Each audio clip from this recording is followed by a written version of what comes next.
Alors, la question des guides, elle n'est pas dans ce bouquin, si? Alors, c'est un ouvrage qui peut être lu par des gens qui sont très spirituels, ou sur un chemin de spiritualité, ou des gens qui ne croient pas à tout ce monde spirituel autour de nous. Peu importe. Par contre, donc ça peut être lu à deux niveaux différents. Le travail sera le même à partir du moment où on a envie de comprendre des choses sur soi. Par contre, si effectivement on est un peu ouvert à ces autres formes d'énergie, le bouquin est raconté en fait comme si c'était notre référent spirituel, qui nous parlait pour nous enseigner des choses. Et donc, dans toutes les méditations, qui sont des méditations guidées, à chaque fois, vous avez l'intervention d'un guide de lumière qui est là et qui vient dans la méditation pour nous aider à faire quelque chose. Vous en parlez dans votre bouquin de cette intervention des guides? Oui, oui. D'accord, donc c'est bon d'en parler aussi. On avait laissé ça de côté, mais là, pourquoi pas, pour ceux qui sont ouverts à cela. Et donc là, ce sont des guides extérieurs. Forcément. Alors, ce sont des guides qui appartiennent à toute cette sphère qui est au-dessus de nous. Oui. Et moi, j'appelle ça des guides de lumière pour que ça appelle vraiment de la lumière et des bonnes choses. Oui. Et donc, ça part du principe de dire que chacun d'entre nous, on a des guides qui sont là pour nous aider sur notre chemin de vie. Des anges, quelque part. Alors, il y a une distinction entre les guides et les anges. Ah oui, alors expliquez-nous. Alors, ce qu'on dit, c'est que les anges, ils sont là pour nous protéger. Oui. Donc c'est super, et on en a besoin. Et les guides, ils sont plus là justement pour nous guider. Donc pour nous aider à faire les bonnes rencontres, pour nous aider à être au bon endroit au bon moment, pour nous envoyer les signes de ce qui est juste pour nous ou pas. Ce sont deux populations différentes qui sont dans une autre dimension. Voilà, et ce qui fait que ça met deux thèmes de travail différents. Ah oui. Et c'est important d'en avoir conscience parce que, alors je sais pas tout, hein, c'est mon petit avis à moi, mais c'est important. Si par exemple on demande à des anges de nous guider, eh ben, je sais pas si ça peut fonctionner exactement comme ça, puisque la guidance c'est le rôle des guides. Ah oui, voilà. Chacun son boulot. Oui, ça peut être un peu ça. Et c'est comme le fait aussi de dire que souvent les gens pensent que n'osent pas demander de l'aide, ils n'osent pas appeler leur guide de lumière pour demander de l'aide sur leur chemin, parce qu'ils n'osent pas, ils pensent qu'on n'a pas le droit de demander de l'aide. Mais ce qui est super important, c'est de comprendre que si on ne demande pas d'aide, on ne peut pas en recevoir. Oui. Toutes ces belles énergies là-haut, ça respecte vraiment notre libre arbitre. Ça envoie la notion de prière quelque part, l'aide. Une notion de prière, c'est ça, une forme de prière. Alors ça peut être fait d'une manière religieuse pour ceux qui sont dans ce schéma-là, mais ça peut aussi simplement demander de l'aide, de dire bonjour mes gentils guides de lumière, merci de m'aider sur ce sujet-là parce que je m'en sors pas et s'il vous plaît j'ai besoin de votre aide. C'est plutôt un pluriel qu'un singulier là. C'est mes guides, c'est pas mon guide. Mon guide, c'est comme les personnes le sont. Mais donc finalement, alors excusez-moi, alors je voudrais embrayer sur la question du religieux. Bon, parce que moi je travaille pas mal sur la question du religieux, est-ce que ce qu'on appelle Dieu, au fond, parfois ce sont des guides, au fond. Alors, est-ce que vous avez réfléchi là-dessus? Je ne sais pas si vous êtes chrétienne, je ne sais pas quoi, mais est-ce que quand vous pensez à... est-ce que le rapport que nous avons entre la religion, ce qui nous relie au monde de l'autre côté, est-ce que ça ne passe pas aussi par ces questions de guides et d'anges, etc. Et que le mot Dieu, finalement, est-ce que c'est une autre catégorie encore? Le mot Dieu, guide, ange, c'est trois catégories? Ou Dieu, ça renvoie aux anges? Alors, moi, je vais vous partager ma croyance à moi. C'est ce que j'attends de vous, oui. Sur quoi moi je crois. Moi, je crois qu'il y a effectivement une entité au-dessus de nous qu'on pourrait nommer Dieu, qui est là, qui manage un petit peu tout ça, qui fait qu'il se passe tout ce qui se passe dans le monde et ailleurs. Et que de cette entité-là, qui doit donc être extrêmement grande, qui doit être immense et infinie, il y a tout un tas d'autres belles énergies qui vont découler de cette énergie-là et qui vont peut-être se mettre plus à notre niveau. Oui, exactement. Alors, les guides, les anges, les maîtres spirituels, Jésus, Marie, Bouddha. Les messagers, les demi-dieux. Enfin... Voilà, il y a un peu toutes ces énergies-là qui sont là pour venir nous aider. Voilà, je suis assez d'accord avec vous. Voilà, donc c'est plus tellement pour moi en tout cas une histoire de religion, ça va au-delà de la religion, mais c'est de dire qu'il y a une entité supérieure qui est la raison d'être de tout ça et de nous aujourd'hui, et puis qu'il y a plein de petits êtres, enfin petits par rapport à cet être-là, mais super énormes par rapport à nous, et qui sont là pour nous aider à essayer de transcender un petit peu tout ce qu'on vit sur Terre. Non, parce que étant ennuyeux, c'est que pour beaucoup de gens qui pratiquent la religion chrétienne, par exemple, ils font abstraction totalement de cette... Il y a d'un côté Dieu, de l'autre côté l'homme, et puis entre les deux, il n'y a rien. Ça, après, c'est... Enfin, il y a beaucoup de gens, quand on leur dit, au fond, les dieux, c'est peut-être des esprits, parce que c'est un mot aussi que vous employez, esprit. Non, plutôt les guides et l'âme. Parce qu'on emploie aussi ce mot esprit, d'ailleurs, ça veut penser au spiritisme, etc. Ça, j'ai envie de dire, alors après, ça va être une discussion un peu trop compliquée, mais moi, ce que je pense, c'est que la religion, c'est super positif quand ça permet aux gens de se relier à autre chose. Oui. Et qu'après, quand ils sont dans une vraie démarche de cœur, quand ils vont à l'église, à la messe, qu'ils font tout ce que demande à faire l'église catholique, il y a un moment donné, s'ils sont vraiment dans le cœur. Donc, s'ils font pas ça pour être bien vus de leur environnement, de la société, je pense pense qu'il y a des choses qui naturellement s'ouvrent à l'intérieur d'eux. Ah oui. Et que même s'ils ne posent pas forcément des mots comme les guides, les anges, les saints aussi. Là, ben, du coup, je pense qu'ils y croient forcément, que ça vient d'une manière plus subtile. En fait, tout ça, ça nous permet de se reconnecter vraiment au cœur et d'ouvrir le cœur. Alors, si d'aller à l'église tous les dimanches, essayer de faire des prières tous les jours, ça permet d'ouvrir le cœur, c'est super. Après, si c'est quelque chose qui enferme dans des croyances limitantes, c'est moins agréable. Mais tant que ça permet cette ouverture, peut-être qu'il y a un moment donné, peut-être que quelqu'un qui va être pratiquant toute sa vie va être quelqu'un d'extrêmement dans le cœur et qui sera spirituellement très élevé, mais sans jamais avoir appelé les anges ou les guides. Oui. Donc c'est vraiment ce qui se passe à l'intérieur du cœur, en fait. Comment la personne vit ça. Pas tellement ce qu'elle fait, mais comment elle le vit. C'est ça qui fait la différence. Comme à l'inverse, on peut être soi-disant très spirituel, croire aux guides, aux anges et à tout ça, et puis en fait, à l'intérieur de nous, pas du tout être ouvert à ces énergies-là et être dans l'ego. Alors, je vous ai un petit peu digressé. Là, vous étiez en train de parler du contact avec nos guides. Oui. Vous avez peut-être d'autres choses à dire, puisque là, on a embrayé sur la question du religieux. Il y a plein de choses à dire sur les guides. Ah oui. Il y a plein de choses. Alors, allons-y encore. Alors, du coup, toujours pareil, tout ce que je partage, ça vient de mon expérience. Hein, oui, on imagine. Oui. Dont moi, je me suis servi et qui m'ont beaucoup aidé. Et en fait, ce qui est magique avec les guides, il y a juste une chose dont on a besoin au départ, c'est d'avoir envie, c'est-à-dire d'être en demande de quelque chose, d'être en demande qui nous aide. Si on ne demande pas, ils ne vont pas nous aider, une fois de plus, parce qu'ils vont respecter notre libre arbitre. Donc il faut poser une demande. S'il vous plaît, mes gentils guides de lumière, je voudrais être aidé sur telle ou telle problématique. À partir de là, une fois que vous avez posé cette demande entre vous et vous-même, que eux ont entendu, il va se passer des choses, vous allez aller voir un thérapeute, vous allez écouter une conférence, peu importe. Mais il va se passer des choses qui vont vous mettre exactement en situation d'aller commencer à résoudre votre problématique, mais à la vitesse à laquelle, intérieurement parlant, vous êtes prêt à la résoudre. C'est-à-dire que parfois, on a une problématique qui est énorme et on veut la résoudre d'un coup. Mais les guides là-haut qui nous connaissent beaucoup mieux que nous, ils savent que sur une problématique par exemple de 100%, peut-être qu'aujourd'hui on peut en résoudre que 15. Absolument. Et que déjà 15%, ça va beaucoup nous remuer, on va avoir un temps d'intégration qui va peut-être être de quelques mois, mais ce 15% là, si on le travaille correctement, ça va nous permettre ensuite de continuer à grandir. Et vraiment ce qui est magique, c'est que les guides, ils savent que nous, ce jour-là, on peut faire que 15%. Donc ils vont nous amener sur ces 15%-là. Ils ne vont pas nous amener sur ces 100%. Ils vont nous amener sur cette zone, ils vont nous sortir de notre zone de confort, mais à hauteur de ces 15%. Parce qu'ils savent que s'ils nous poussent plus que ça, alors on va se casser la figure et on n'avancera plus. Il ne faut pas brûler les étapes. Il ne faut pas brûler les étapes. Et eux, là où ils savent. Et donc, on parlait tout à l'heure de qui peut visualiser ou pas visualiser. Parfois, vous avez des personnes sur un sujet qui ne vont pas réussir à avoir d'image et qui vont se dire « Ah bah, je ne sais pas visualiser ». Mais en fait, la vérité, c'est que c'est pas ça.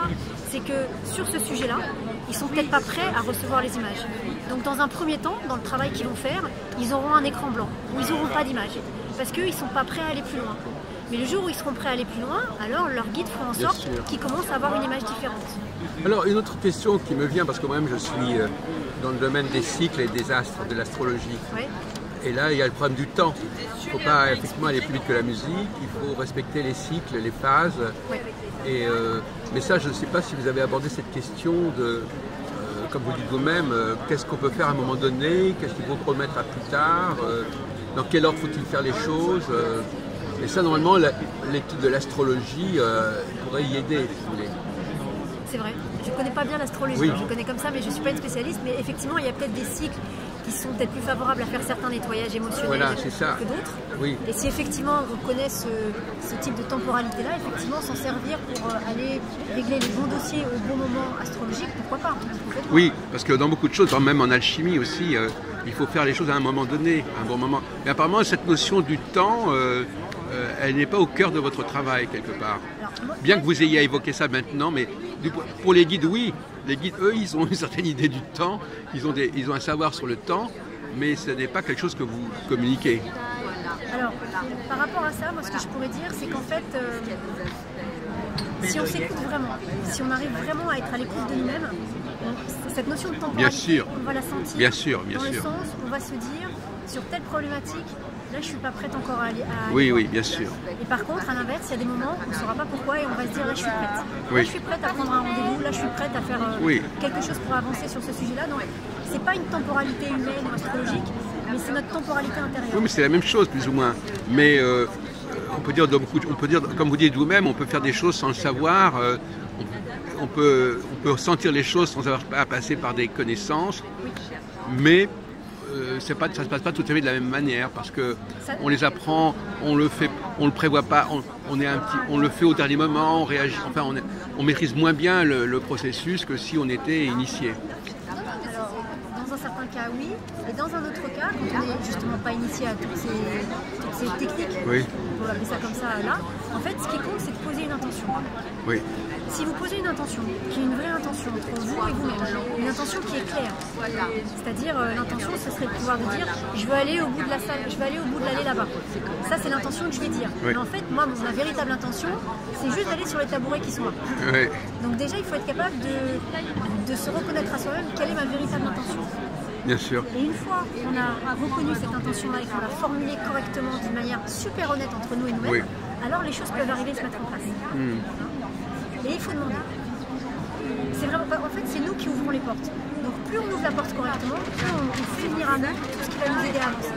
Mais si on ne place pas d'intention et si on ne place pas de demande, alors les choses peuvent arriver de manière comme ça complètement dispersée, peut-être incohérente. Il faut guider les guides en quelque sorte. C'est pas les guides qu'il faut guider, c'est nous.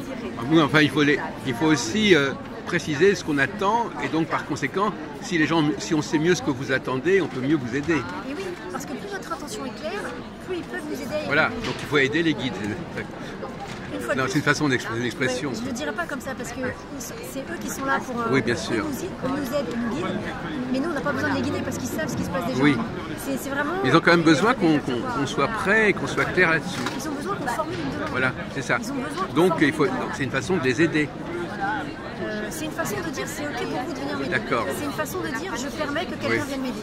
Une fois de plus parce que ça respecte notre libre arbitre. Mais une dernière question que je voudrais vous poser, Muriel, c'est est-ce que ce que les gens veulent, c'est bon pour eux?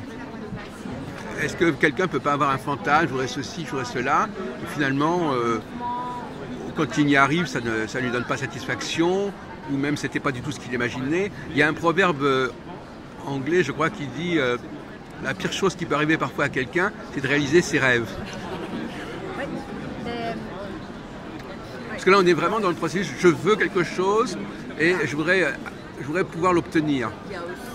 Mais est-ce que c'est ce je veux, est-ce que la personne au départ, elle sait ce qu'elle veut et ce qu'elle veut, est-ce que c'est vraiment souhaitable, est-ce que c'est vraiment pour elle, etc.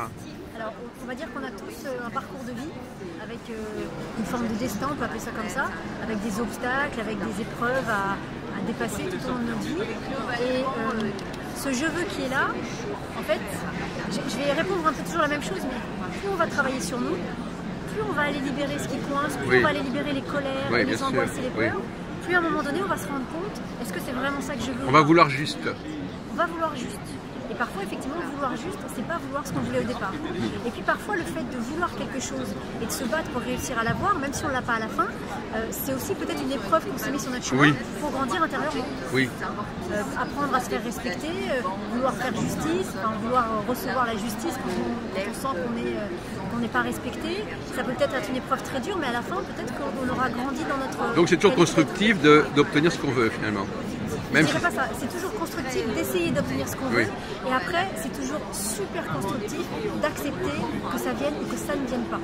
C'est-à-dire qu'à un moment donné, quand ça vient c'est super, on a gagné et on est heureux, super. Mais quand ça vient pas, c'est beaucoup plus compliqué d'accepter que ça ne vienne pas. D'accepter qu'on va peut-être se battre pendant des années pour réussir à l'avoir. Parce qu'il y a une autre forme de temporalité, et peut-être qu'il faut en baver entre guillemets pendant 10 ans avant de réussir à obtenir vraiment ce qu'on veut. Et si notre demande est juste, et si notre demande est pure, c'est-à-dire si vraiment c'est pas quelque chose qui est de l'ordre de l'avoir, de la matérialité, de l'ego, ça peut mettre plus de temps à arriver, sauf que quand ça va arriver, on va être drôlement plus fort. On aura vraiment grandi au niveau spirituel.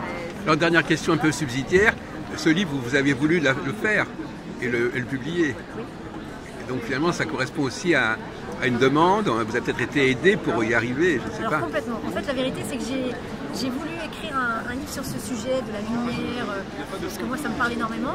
Et plusieurs fois, j'ai commencé à écrire des choses. Et puis, ça venait pas. Donc, j'ai reposé. Et puis, un jour, alors je ne pourrais pas vous dire pourquoi, ni comment, mais je me suis assise sur mon lit et j'ai commencé à prendre un cahier et j'ai commencé à écrire. Je ne savais pas que j'étais en train d'écrire ce bouquin-là, mais ça s'est fait très naturellement. Le bouquin s'est écrit en une dizaine de jours. Alors après, il a fallu le retravailler un peu et le recopier, mais c'est venu hyper spontanément. Les méditations, elles venaient mais toutes seules, elles étaient tellement belles et ça s'est fait tout seul.